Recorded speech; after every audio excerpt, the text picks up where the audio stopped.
Hey guys, welcome to Spectrum और आपका स्वागत है हमारे यूट्यूब चैनल पे। तो हम यहाँ पे आज जो करने वाले हैं वो मेंस का डीआई, जो हमारा 180 मेंस डीआई है, उनका मॉड्यूल 6। ठीक है, मॉड्यूल 6 आज डिस्कस करने वाले हैं। इससे पहले हमने 5 मॉड्यूल डिस्कस कर लिए हैं, जिसमें हम different different types of DI की हमने बात करी, लॉजिकल और कुछ अर्थमेटिक के बारे में भी हमने बात करी है। तो आज हम करने वाले एक लॉजिकल डीआई और एक, यहाँ पे इसने लिखा नहीं है, एक टाइम स्पीड एंड डिस्टेंस पे हम करने वाले हैं। ठीक है, टाइम स्पीड एंड डिस्टेंस पे। ठीक है, टाइम स्पीड और डिस्टेंस पे एक डीआई हम करने वाले हैं। तो दो डीआई हम करने वाले हैं यहाँ पे, एक एक आपका लॉजिकल डीआई और एक टाइम स्पीड एंड डिस्टेंस के बेस पे एक डीआई हम यहाँ पे करने वाले हैं। ठीक है, चलिए मैं आपको पूरा टाइम दूंगा। ठीक है, अब मेंस पे ज़्यादा फोकस करेंगे। आपको ये दिख रहा होगा स्क्रीन पे, आपको क्वेश्चन दिख रहा है। दो ही क्वेश्चन है इसके, लेकिन आपको इसको बनाना है पहले।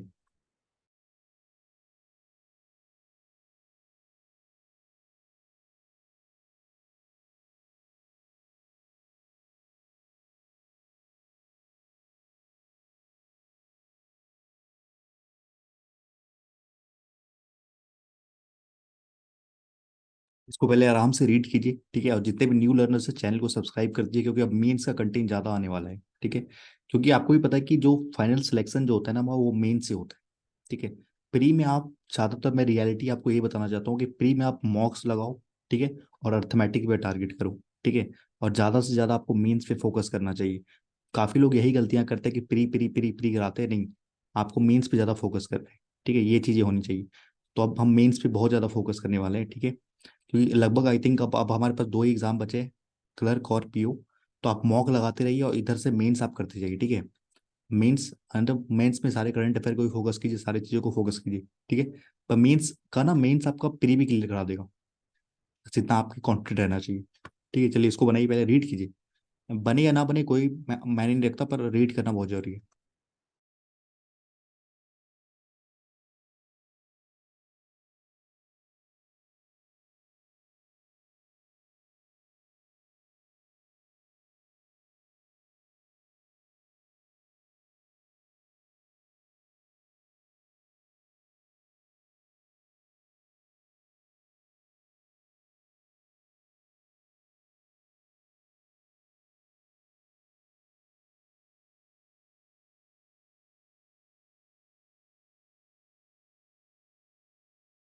एक आप लोगों ने रीड तो कर ही लिया हो, इतना तो रीड कर ही लिया हो आप लोगों ने। चलिए इसे बनाते हैं।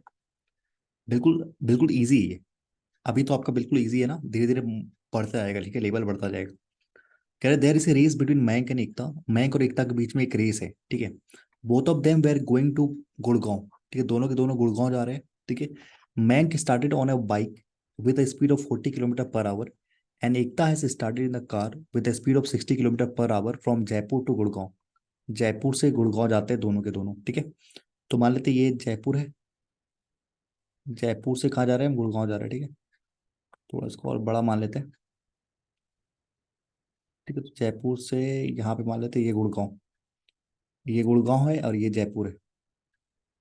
बिल्कुल स्लो पढ़ाऊँ, कोई दिक्कत की बात नहीं। ठीक है, तो एक मयंक है और एक तय। ठीक है, मयंक की जो स्पीड है ना, वो है 40 किलोमीटर पर आवर। यूनिट देख लिया, यूनिट यूनिट सेम रहना चाहिए।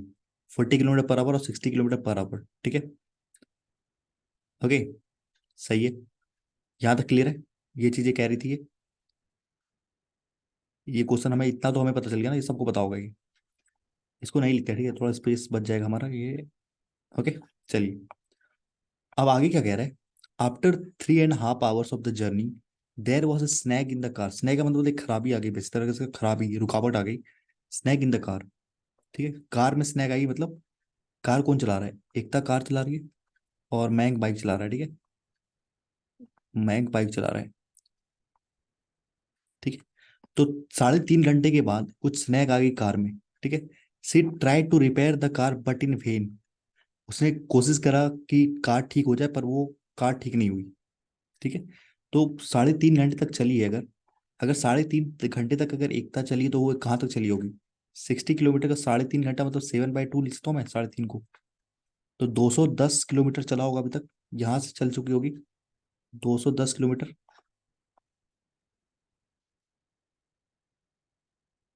यहाँ से 210 किलोमीटर चल चुका होगा ये। 210 किलोमीटर। ठीक है, चल चुकी होगी एकता। और यही इतने देर में ये पहुंचा होगा आपका कहीं, 40 की स्पीड है ना, 40 की स्पीड से 3.5 घंटा तो ये भी तो चला होगा। तो ये पहुंचा होगा 140 किलोमीटर तक। ये 140 किलोमीटर तक पहुंचा होगा आपका मयंक। ठीक है, मयंक 140 किलोमीटर तक पहुंचा और एकता 210 किलोमीटर तक पहुंची। ठीक है, आफ्टर हाफ एन आवर, मतलब इतने जर्नी के बाद एक स्नैग आ गई कार में, मतलब कुछ खराबी आ गई कार में, and she try try to repair repair but वो ठीक नहीं हुआ। ठीक है, मतलब कुबेर्थ हो गया आफ्टर हाफ एन आवर्स, मतलब आधे घंटे के बाद। तो मतलब यहाँ पे ये कार खराब हो गई होगी और आधे घंटे हो गए यहाँ पे, मतलब 0.5 आवर्स हो गए यहाँ पे। यहाँ पे 0.5 आवर्स हो गए, आधे घंटे मतलब 0.5 आवर्स। ठीक है, और यहाँ पे 3.5 घंटे की जर्नी थी ये। ठीक है, 3.5 घंटे की जर्नी यहाँ पे थी। Okay, okay, she got a lift from another 500 kilometre in a truck which was travelling the speed of 45 kilometre per hour. ठीक है, इसके बाद इसे ना ट्रक मिला जो कि 500 किलोमीटर जा रहा था। ठीक है, 500 किलोमीटर चला गया ट्रक, जो कि जा रहा था आपका 45 की स्पीड से। अगर 45 की स्पीड से जा रहा है 500 किलोमीटर, तो उसकी कितनी हो जाएगी, 5 से काटोगे तो 100/9 आवर्स लगेंगे उसे, ये कवर करने में, ये डिस्टेंस कवर करने में 100/9 आवर लगेंगे। ठीक है, 100/9 आवर लगेगा। ठीक है, ओके, फ्रॉम देयर गुड़गांव वहां से distance of 200 kilometre on road. फिर बोल रहा है यहाँ से जो गुड़गांव जो था ना वो 200 किलोमीटर था। ठीक है, तो इसको थोड़ा इधर ले लेते हैं 500 को। ठीक है, तो यहाँ से यहाँ जो गुड़गांव था वो 200 किलोमीटर था। ठीक है, 200 किलोमीटर था यहाँ से आपका गुड़गांव। ओके, ठीक है, इंस्टेड काजल, सॉरी यहाँ पे एकता कर लो। ठीक है,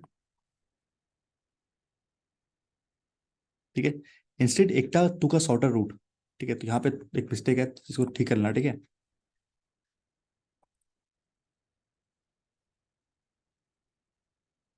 एकता कर लेना यहाँ पे। ठीक है, इंस्टेड एकता टू का shorter root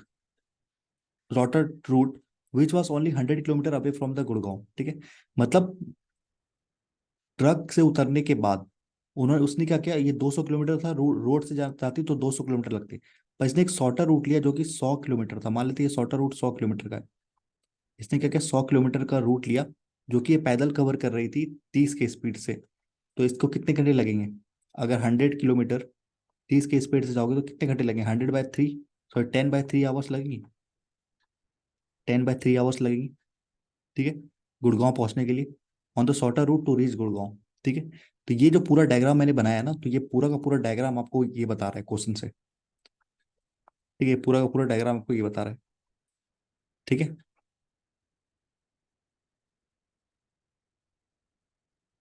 okay,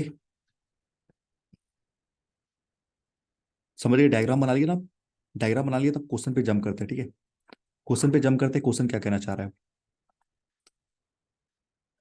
how much time did Ekta take to reach Gurgaon. Gurgaon पहुंचने के लिए एकता ने कितना टाइम लिया, ये पूछा जा रहा है आपसे। तो यहाँ देखो तो 3.5 घंटे और आधा घंटे मतलब 4 घंटे, 4 घंटे यहाँ लिया, प्लस का 100/9 आवर लिया। ठीक है, प्लस का 10/3 आवर, 10/3 को मैं 30/9 लिख सकता हूँ, 3 से मल्टीप्लाई कर दो दोनों साइड, कोई दिक्कत की बात नहीं है। तो ये आ जाएगा आपको 4+1 30/9। तो ये आ जाएगा 9 × 36, तो 166/9 आवर लगेंगे इसे, पूरा का पूरा टाइम जो लगेगा 166/9 आवर लगेगा पहुंचने के लिए गुड़गांव। ठीक है, तो इसे लगेंगे 166/9 आवर। ठीक है, दूसरा क्वेश्चन बोल रहा है, if there was no snag in the car, अगर कोई खराब नहीं होता कार में, कोई खराबी नहीं होती कार में, by how much distance Ekta would have defeated Mayank. ठीक है, कितने डिस्टेंस से एकता मयंक को डिफीट कर देती, ये पूछा जा रहा है। ठीक है, मान लेते हैं ये जयपुर है और ये गुड़गांव है। ठीक है, ये जयपुर है और ये गुड़गांव है। एकता की स्पीड आपको पता है 60 थी, 60 किलोमीटर पर आवर, और मयंक की स्पीड थी 40 किलोमीटर पर आवर। ठीक है, अब तो पहले तो पॉइंट ये बनता है यहाँ पे कि सबसे पहले पहुंचेगा कौन यहाँ पे। सबसे पहले अगर यहाँ पे अगर मयंक चलता है और यहाँ एकता दोनों चलती है, तो सबसे पहले पहुंचेगा कौन, गुड़गांव। जाहिर सी बात है, 60 की स्पीड है तो सबसे पहले यहाँ पे एकता पहुंचेगी, एकता पहुंचेगी।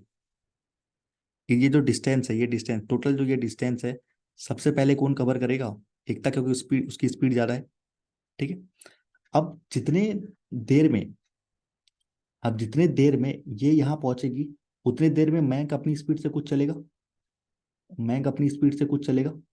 और इसकी स्पीड जबकि कम है तो पता है कि वो यहीं रह जाएगा उतने समय में। जितने समय में ये ये पूरा का पूरा गुड़गांव चली जाएगी, उतने समय में मैक यहाँ रहेगा। तो पूछा है ये जो डिस्टेंस है, ये डिस्टेंस पूछा है, ये कितना है? समझ रहे हो? How much distance Ekta would have defeated Mayank, कितने डिस्टेंस से एकता ने डिफीट किया मैंग को। ठीक है। तो सबसे पहले मुझे पता चल जाए अगर ये डिस्टेंस कितना है जयपुर से गुड़गांव का, तो इस वाले स्लाइड से मुझे पता चलेगा क्या, कि देखो टोटल डिस्टेंस कितना और नीचे वाले से पता चल रहा है। 210, 5 और 2 4 यानी 910, टोटल 910 किलोमीटर है। 910 किलोमीटर है जयपुर से गुड़गांव। ठीक है, 910 किलोमीटर है। ठीक है। तो टोटल जो है वो 910 किलोमीटर अगर है। ओके। और अगर ध्यान देना, अगर 910 किलोमीटर है तो ये कितने घंटे में ये आपका कवर कर जाएगी गुड़गांव? 910 अगर 60 की स्पीड से जा रही है एकता, तो 91/6 आवर लेगी। 91/6 आवर लेगी, ये पहुंच जाएगी इतने आवर में, ये कहाँ पहुंच जाएगी? गुड़गांव पहुंच जाएगी। ठीक है एकता। और उतने ही समय के लिए मैं कितना चला हुआ? 40 की स्पीड से। डिस्टेंस कितना कवर होगा? स्पीड इंटू टाइम ना, 40 की स्पीड से 91/6 आवर, उतनी ही देर तो ये भी चला होगा ना, इतने ही टाइम तो ये भी चला होगा। तो ये आ जाएगा आपका 20/3, ये आ जाएगा 1820/3। इतना डिस्टेंस मैंग ने कवर किया है। ठीक है, इतना डिस्टेंस किसने? मैंग ने कवर किया है, ये डिस्टेंस है। ठीक है। मैंग ने डिस्टेंस कवर किया 1820/3, और ये टोटल डिस्टेंस 910 है, तो ये इनका डिफरेंस क्या आएगा? 910 माइनस का 1820/3। तो 910 को कॉमन ले लोगे तो ये आ जाएगा 1 - 2/3, जो कि आ जाएगा 1/3। तो 910/3 किलोमीटर से ये डिफीट हो जाएगा। ठीक है। तो आपका आंसर आ जाएगा 910/3 से किलोमीटर से ये डिफीट हो जाएगा। ठीक है। इतना ईजी था। ओके। चलिए नेक्स्ट क्वेश्चन पे मूव ऑन करते हैं। यहाँ पे भी आपको 3 क्वेश्चन दिए गए, बहुत ही अच्छा लेवल है ये।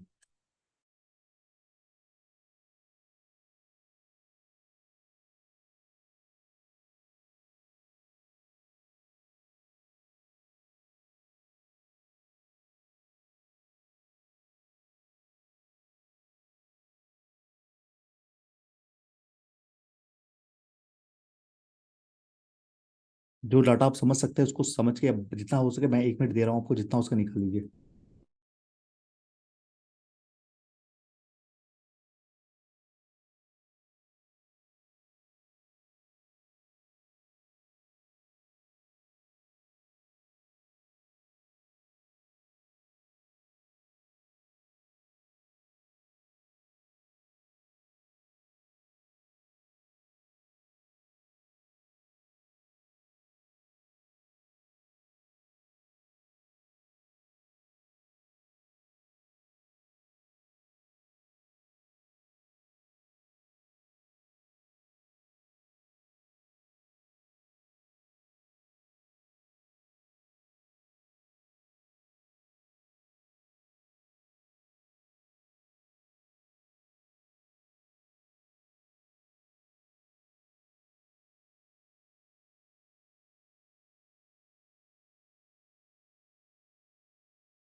चलिए, आप लोगों ने काफी जो भी डिकोड करना होगा यहाँ पे, जितने दिमाग लगाना होगा लगा लिया होगा आपने, ठीक है। ये एक लॉजिकल डी आई है, ठीक है। लॉजिकल डी आई है तो लॉजिक लगेगा, ठीक है। तो graph source here represent variation in the average run. Average run scored bye 3 players, ठीक है। 3 प्लेयर्स ने एवरेज रन का दिया गया डाटा आपको, ठीक है। Nobody was not out in all the matches. Not out मतलब सारे के सारे आउट थे, ठीक है। दे प्लेड, जो भी मैच खेलते हैं उसमें सारे के सारे मैच में वो आउट थे। नॉट आउट, अगर नॉट आउट नहीं है मतलब आउट थे, ठीक है। All this player are from same team. सारे के सारे प्लेयर एक ही टीम से थे। हर एक प्लेयर ने 80-80 मैचेस खेले, ठीक है। तो सबसे पहले डाटा को समझते हैं, डाटा ये कहना क्या चाह रहा है। सबसे इंपॉर्टेंट तो यही है ना। तो अगर यहाँ देखोगे ना, average run scored in the first N matches. N क्या है? ये मैचेस है, नंबर ऑफ मैचेस। एन क्या है? नंबर ऑफ मैचेस है यहाँ, ठीक है। ये आपको समझना पड़ेगा, ये लिखा नहीं रहेगा। नंबर ऑफ मैचेस जिन्होंने प्लेड किया है, ए और बी और सी एन जितने प्ले किए उनके बारे में बात कर रहा है, ठीक है। ठीक है, ओके। ये इस लाइन जो दिखा रहा है, ये इस वाले साइड में देख रहे हो, वर्टिकल वाले में, तो ये आपको दिखा रहा है average run scored in the first N matches, ठीक है। और यहाँ देखो, एन एन क्या है? नंबर ऑफ मैचेस, ठीक। नंबर ऑफ मैचेस है, या number of matches, number of inning कह सकते हैं आप।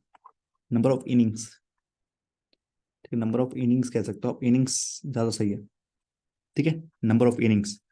तो एक तो सबसे पहले एवरेज रन का, एवरेज रन्स का क्या होता है फॉर्मूला? एवरेज का होता है, एवरेज रन का होता है total run, total run by number of inning played.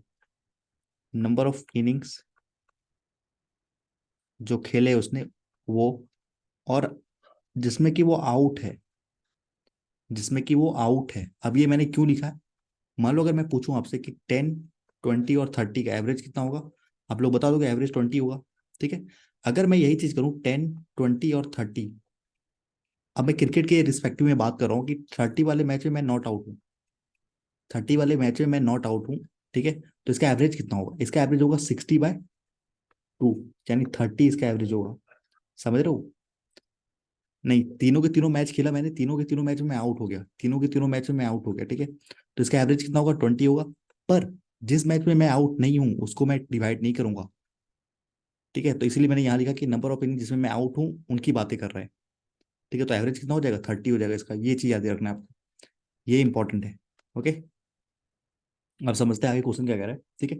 अगर मैं पूछूं 10वें वाले इनिंग में, 10 वाले इनिंग में ए का एवरेज कितना है? ए का एवरेज कितना हो जाएगा? 100 हो जाएगा, ठीक है। 10 वाले इनिंग में बी का एवरेज कितना है? ये देखो, बी ये इंडिकेट कर रहा है, बी, बी का एवरेज कितना हो जाएगा? 40 हो जाएगा, ठीक है। 40 वाले इनिंग में सी का एवरेज कितना होगा? सी का एवरेज देखो 20 और 35 के बीच है, मतलब 25 हो जाएगा, 25 हो जाएगा एवरेज, ठीक है। 70 वाले मैच में बी का कितना होगा? 70 वाले मैच में बी का कितना हो जाएगा? 70 हो जाएगा। 70 वाले मैच में 70 हो जाएगा एवरेज, ठीक है। 80 वाले मैच में ए का कितना हो जाएगा? 80 वाले मैच में ए का कितना हो जाएगा? 60 हो जाएगा एवरेज, ठीक है। अगर मैं इस तरह पूछ लूँ, अगर आप एक चीज पूछ लूँ, एवरेज अभी मैं पूछ रहा था, 20 वाले मैच में सी का एवरेज कितना होगा? 20 हो जाएगा। ए का एवरेज कितना होगा? 90 हो जाएगा एवरेज, 90। बी का एवरेज कितना होगा? 60 हो जाएगा, ठीक है। अगर मैं यही पूछूं आपसे, तो बी का रन कितना होगा? अभी तो मैं एवरेज पूछ रहा था, रन कितना होगा? 30 वाले इनिंग में, 30 इनिंग में बी का रन कितना होगा? बी आपका ये देखो 60 है, इंटू 30, मतलब 1800 रन हो जाएगा आपका। अब मैं एक और प्रॉपर्टी बताना चाह रहा हूँ आपको, यहाँ पे ध्यान देखिएगा। क्या? अगर मान लो 10, अगर मैं ए की बात कर रहा हूँ, ठीक है, आपसे अगर मैं ए की बात कर रहा हूँ, 10 वाले इनिंग में ए का रन कितना होगा? एवरेज तो 100 है, रन कितना होगा? 1000 हो जाएगा। मान लो कि 10 इनिंग में, 10th इनिंग में ए का एवरेज कितना हो जाएगा? ए का एवरेज हो जाएगा, ए का एवरेज नहीं, ए का रन 1000 हो जाएगा। 100 × 10, एवरेज क्या होता है? सम बाय एन। सम यहाँ पे क्या? टोटल रन है ना, टोटल रन बाय एन मतलब नंबर ऑफ इनिंग्स, ठीक है। तो इधर मल्टीप्लाई करो, टोटल निकल जाएगा, टोटल रन। तो यही तो कर रहा हूँ, टोटल रन को मल्टीप्लाई कर रहा हूँ। 10 वाले इनिंग में इतना है, तो 20 वाले इनिंग में ए का कितना हो जाएगा? 9 × 20 मतलब 1800। 30 वाले इनिंग में 1800 हो जाएगा, ठीक है। उस तरह मैं 30 वाले इनिंग में बात करूँ ए की मैं 30 वाले इनिंग में बात करूँ तो कितना रन निकलेगा टोटल रन? 7 या 2100, 2100 निकलेगा, ठीक है। अगर मैं यही पूछ दूं आपसे कि 21 से लेके 30 का एवरेज, पहले रन क्या होगा उसके बाद एवरेज कितना रन होगा, उसके बाद आपको एवरेज ही बताना है। ए का, ए की बारे में बात करें, ए के बारे में, ठीक है। ये बातें जो हो रही है वो ए के बारे में ही हो रही है, ठीक है। तो 21 से लेके 30 कैसे निकालोगे? देखो आप, आपको पता है, हमें पता है 1 से 30 आपको पता है कितना है, 2100 है। 1 से 30 आपको पता है 2100 है, ठीक है। और 1 से 20 पे आपको पता है कितना है, 1800 है। तो ये जो बीच वाला जो बचा है, ये आपका कितना हो जाएगा? ये जो 300 होगा आपके पास, ये क्या हो जाएगा? क्या हो जाएगा बताओ? ये आपका हो जाएगा रन, 300 रन आपका हो जाएगा, जो इसने 21 से लेके 10 30 वाले इनिंग में उसने बनाई है। 300 हो जाएगा उसका रन। और एवरेज कितना हो जाएगा? 30 हो जाएगा, क्योंकि टोटल इनिंग कितनी है? 10 इनिंग है टोटल। तो 300 टोटल, और 10 इनिंग है तो 10 से डिवाइड करोगे तो एवरेज कितना हो जाएगा? 30 का एवरेज हो जाएगा आपका 21 से लेके 30 वाले मैच में। समझे कैसे निकालना है? उस तरह बी का भी सिमिलरली ऐसे निकलेगा। बी के देखो 20 वाले मैच में कितना निकलेगा? 20 वाले में 1200, 30 वाले में 1800। इनके बीच का डिफरेंस आ जाएगा, इन दोनों के मैच के बीच 21 से लेके 600 आ जाएगा, एवरेज आ जाएगा 60 का। ये एवरेज आ जाएगा, ये आपका रन आ जाएगा, ठीक है। ओके। अब क्वेश्चन पे समझते हैं क्वेश्चन क्या कहना चाह रहा है। इसको मैं रब कर देता हूँ, ये थोड़ा बाद में प्रॉब्लम कर सकता है। इसको मैं रब करता हूँ, ठीक है। चलिए, ये चीज समझ में आ गई ना क्या कहना चाह रहा हूँ? पर अभी एक और लॉजिक लगने वाला है एग्जाम। एवरेज का एक सबसे बेहतरीन लॉजिक, प्रॉपर्टीज आपने पढ़ा होगा, एवरेज का प्रॉपर्टीज क्या होती है। अगर मैं एक चीज बताऊंगा कि पहले मैं आपको बताता हूँ क्या चीजें मैं बताना चाह रहा हूँ आपसे, क्योंकि इस वाले क्वेश्चन में उसका डिमांड है यहाँ पे। अगर मैं बोलूँ कि मेरा एवरेज है 10, 12, 14, 18, ठीक है, 4 नंबर है मेरे पास, ठीक है। इनका एवरेज कितना होगा पता है? ठीक है, देखो कि यहाँ एवरेज कितना होगा।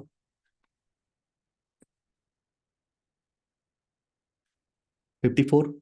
नहीं, एक और नंबर ले लो, ऐसा नहीं ले लो, आप ले लो इसे।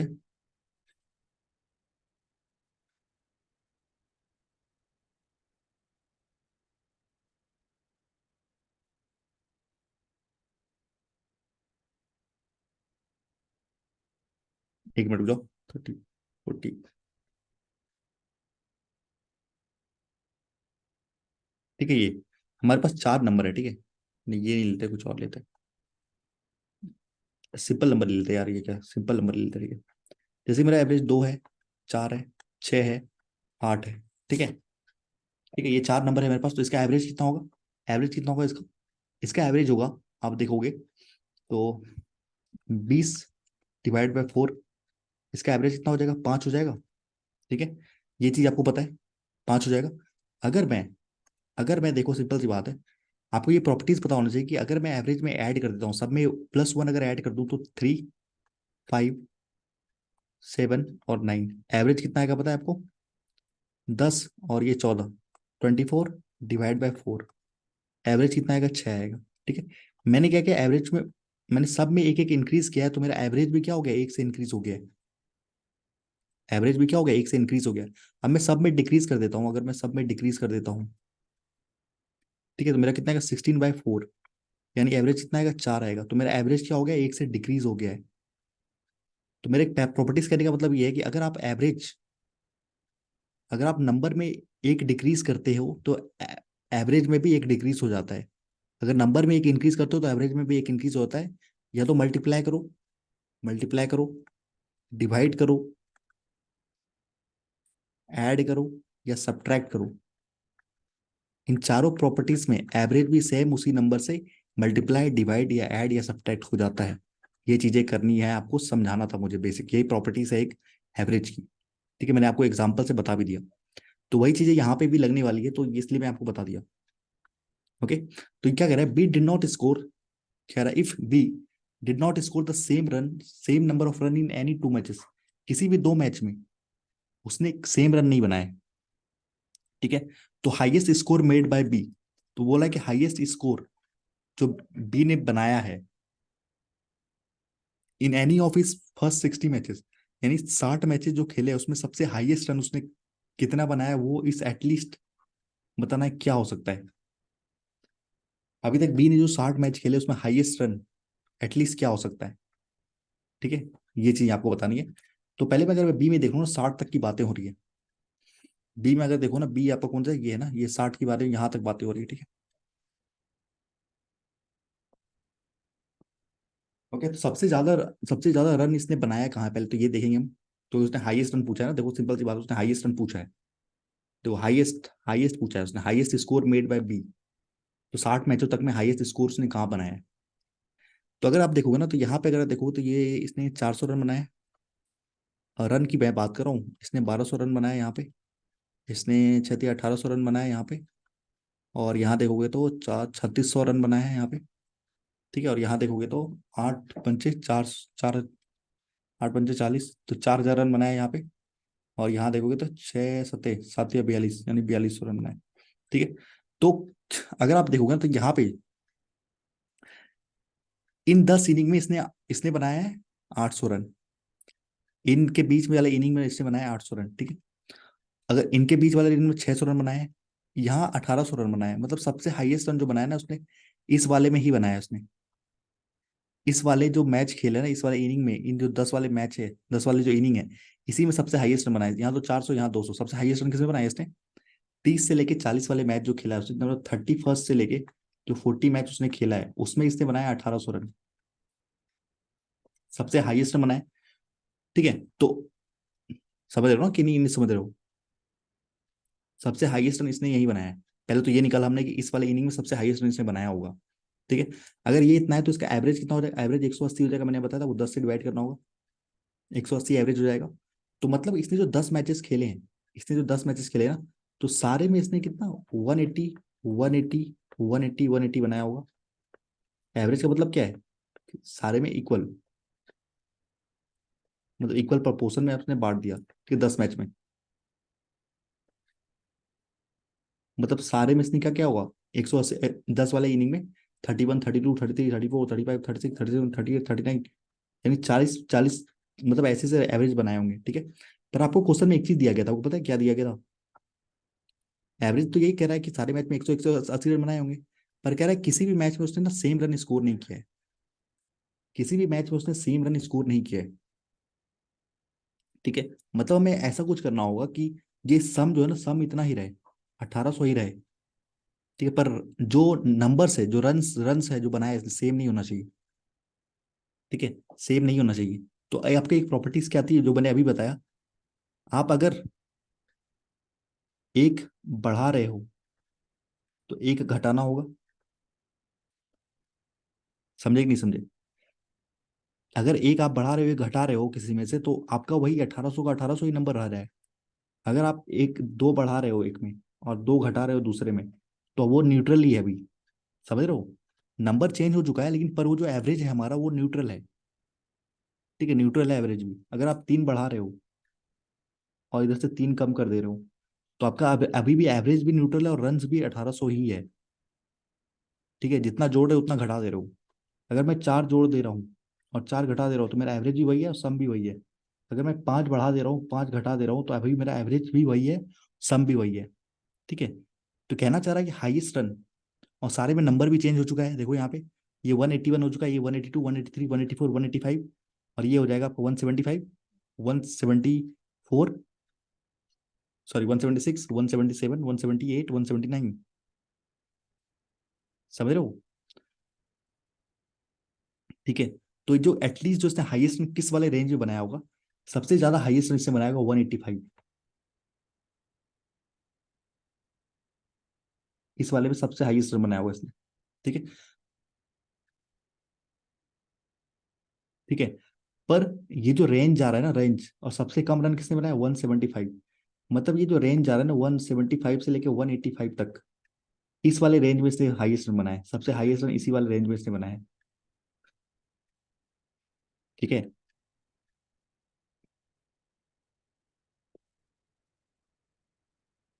तो ये क्या होगा, आंसर होगा 175 से 185 एटलीस्ट। ये एक तरह से डीएस का क्वेश्चन था, तो इसमें कुछ और ऑप्शन भी रहने चाहिए थे। ठीक है। पर आप समझ गए हो ना क्या कहना चाह रहा हूँ? 60 मैच में इस वाले रेंज में इसने ही बनाया है।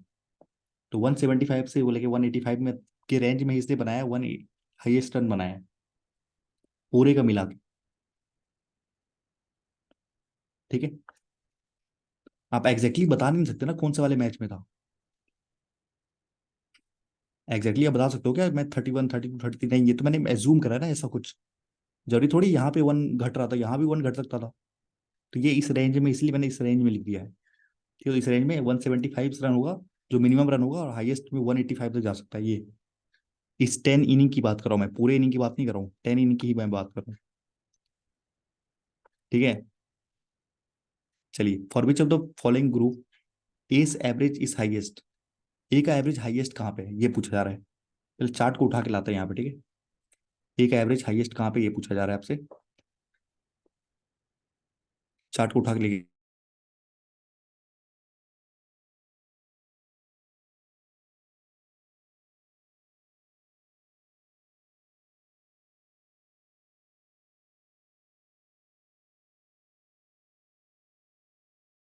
ये चार्ट को पहले मुझे उठा के लेके वहां जान दो, ठीक है।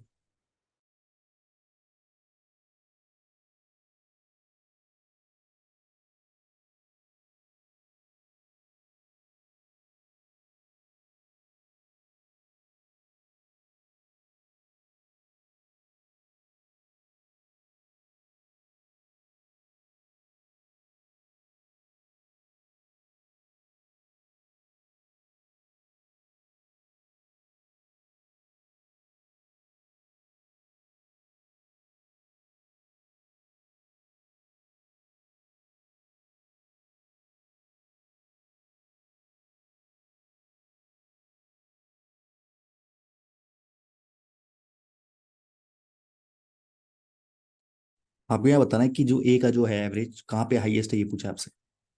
ए का एवरेज कहाँ पे हाईएस्ट है। 21 से लेके 31 देखो आप, 21 से लेके 30 मतलब इन दोनों के बीच की बात कर रहे हैं। ये आपका ये ब्लू वाला है, ठीक है। यहाँ देखोगे तो यहाँ पे रन कितना है, एवरेज पूछा है एवरेज, तो पहले रन तो निकालना ही पड़ेगा ना। 1800 है यहाँ पे, और यहाँ निकालोगे 30 और 70 यानी 2100 है। तो इनके बीच है 300। 300 मतलब 30 का एवरेज, 300 टोटल रन है, डिवाइड करोगे 10 से, ठीक है। मैंने बार बार बता दिया आपको। अब 31 से लेके 40, 31 से लेके 40 2100 है, और ये कितना हो जाएगा आपका 60 चौके 2400। ठीक है, तो यहाँ भी डिफरेंस 300 का रहा है, 300 का रन है, डिवाइड करोगे 10 से तो 30 आ जाएगा एवरेज। ठीक है, हाईएस्ट पूछा है ना 51 से 60, 51 से 60। तो ए में देखोगे तो 50 और यहाँ पे 60, तो 3000 यहाँ पे आ रहा है। और यहाँ देखोगे तो 60 और 50, तो यहाँ पे 3000 आ रहा है, तो यहाँ तो कुछ आ ही नहीं रहा। यहाँ पे सारे में इसने 0 0 0 रन बनाए हैं, ठीक है। और डी में देखोगे तो 61 से 70, 61 से 70 मतलब यहाँ 3000, और यहाँ पे देखोगे तो ये 7 6 42। ठीक है, 1200 है यहाँ पे। 1200 डिवाइड बाय 10 यानी 120 रन, सबसे हाईएस्ट एवरेज क्या निकला, ऑप्शन नंबर डी। अब यहाँ कुछ लोग पूछेंगे सर ऑप्शन ई भी तो हो सकता है ना, टू हैव इक्वल एवरेज है तो यहाँ, पर क्वेश्चन में क्या पूछा है, ए का एवरेज हाईएस्ट कहाँ पे है, समझ गए। क्वेश्चन के हिसाब से आपको आंसर करना है।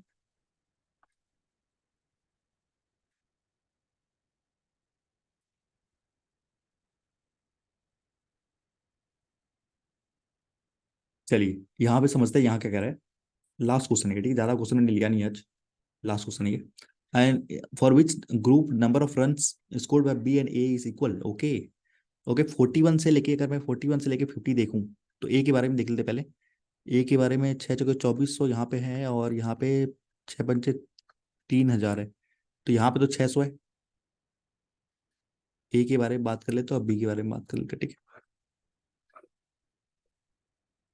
ठीक है, तो ए के बारे में देखोगे तो यहाँ 40 वाले इनिंग में 41 से लेकर 50 तक ना रन्स, तो देखोगे यहाँ 40 और ये 50, 2400, 2400 और 50 और 60 3000 यानी 600 रन तो यहाँ बने पहले वाले में। पहले ये को ही देख लेता है, ठीक है। 51 से 60, तो यहाँ 3 है, और यहाँ पे देखोगे 6 पंचे 3000 है यहाँ पे, तो यहाँ पे तो 0 रन बनाए इसने। 61 से 70 ये 3000 है, और यहाँ देखोगे तो 7 4200 यानी 1200 रन यहाँ पे बनाए इसने। ठीक है, अब बी के बारे में बात है, अब बी के बारे में देखते हैं, ठीक है। ओके,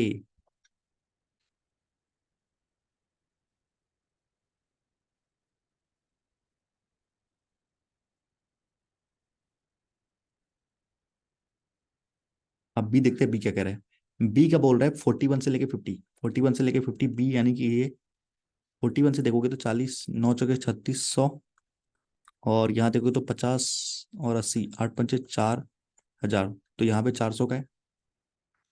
ठीक है, और 51 से लेकर 60 देखोगे तो ये आपका 4000 है, और ये आपका हो जाएगा 7 चौके 4200, तो यहाँ 200 का रन बना है। ठीक है, इनके बीच का 61 से 70, तो यहाँ देखोगे तो 4200 और 7 7 यानी 4900। ठीक है, तो तो यहाँ देखोगे तो 700 का बना है। ठीक है, तो पूछा है कि which for which group the number of run scored by A and B is equal. किसी में इक्वल नहीं है, तो नन ऑफ दिस आपका आंसर आ जाएगा। नन ऑफ दिस आपका आंसर आ जाएगा। ठीक है, आई होप आपको वीडियो अच्छा लगा होगा। मेंस से कंटिन्यू अब आता रहेगा, क्योंकि मेंस ही सही सिलेक्शन होगा। ठीक है, तो mains is for selection. Pre के लिए आप मॉक देते रहिए। ठीक है, मॉक देते रहिए, और जो भी है पजल वगैरह बस मॉक लगाते रहिए, यही चीजें हैं, यही मैंने करती है आपके लिए। ठीक है, चलिए इसकी पीडीएफ आपको मिल जाएगी @spectrum 1010। ठीक है, यहाँ पे जुड़ जाइए, यहाँ पे सारे के सारे पीडीएफ आपको यहीं मिलेंगे। ओके, रीजनिंग का भी आएगा। ओके, कोई टेंशन की बात नहीं, रीजनिंग की भी आएगी। चलिए मिलते हैं नेक्स्ट में। Thank you very much.